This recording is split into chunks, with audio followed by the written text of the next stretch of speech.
Adam, tell me about this portrait behind me. That is my favorite painting. Sower in the setting sun, that really says it all. I don't know if that's actually the point of what Van Gogh was getting at, but it's just a beautiful painting. And the more you learn to observe beautiful things, the better you get at observing beautiful things. And so it does help me to think about looking at the Bible. The more I look at the text, the more I see just how beautiful this thing is that's been put together. And the picture also serves me as kind of just a great illustration. This man's got to get the seed in the ground before the sun sets. We have so many hours and we got so much to do. In the same way, I have one life to live, and there are many ways I can use this life. I might as well use it for something good.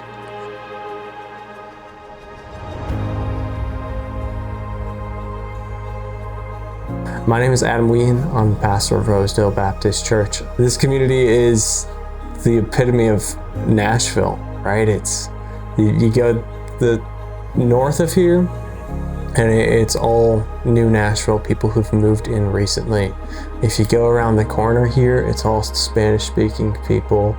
And if you go kind of east of here, it's all old Nashville.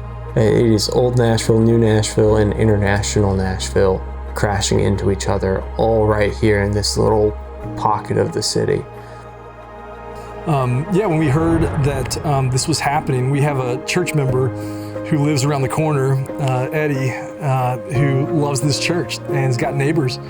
We heard about Adam coming, and Adam had some mutual friends with me, and so we thought this would be a great opportunity to be a part of what God is doing in this part of town. Yeah, I mean, planning in general is something I've always been passionate about since the Lord put the call of the pastorate in my life. I immediately started praying about doing some form of revitalization.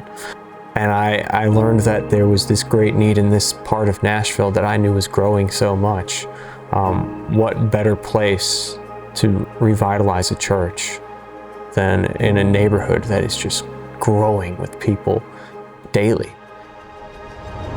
And obviously, God gives shepherds to his churches to pastor them, to lead them, and to care for them, to preach the word. And so that's really the biggest component here, is that God has sent Adam to shepherd this flock. And I think struggling churches have got to have a godly man who has the character and the gifting to lead the people in the way that they should go. And but we're able in this season to come along with a little support. It's not a lot, but to be able to just say we're in this together and we believe in what the Lord is doing in this town, and that we make each other better, and that Baptists have always cooperated for missions, believing that we can do more together.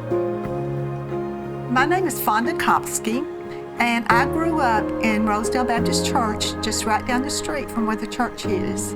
I attended this church since I was 5 years old. So I saw the church grow, and then I saw the church slowly going down in attendance. So our deacon, Randy Moore, made a contact to the Nashville Baptist Association, and we voted that we wanted the Nashville Baptist Association help us grow our church. Since the Baptist Association has come in and helped us, I was thinking about it yesterday, and an illustration that come to mind was back in '94, we had a bad ice storm, and it took our electrical line coming to our house out. It was out for almost 2 weeks. Every day you drive home, house be dark, worked all day, and he said finally one day, drove home and the porch light was on. That's where I see we're at. Our porch light is on. We've just got to get the light in the rest of the house.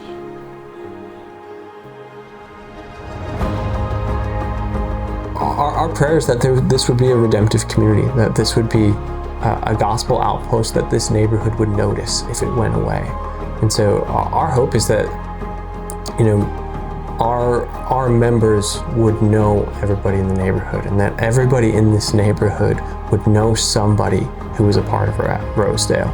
Our hope is that this would be a neighborhood that it's hard to not know who Jesus is here. This should be a neighborhood where it's hard to go to hell, because the gospel is just being proclaimed in the neighborhood through relationships over and over again.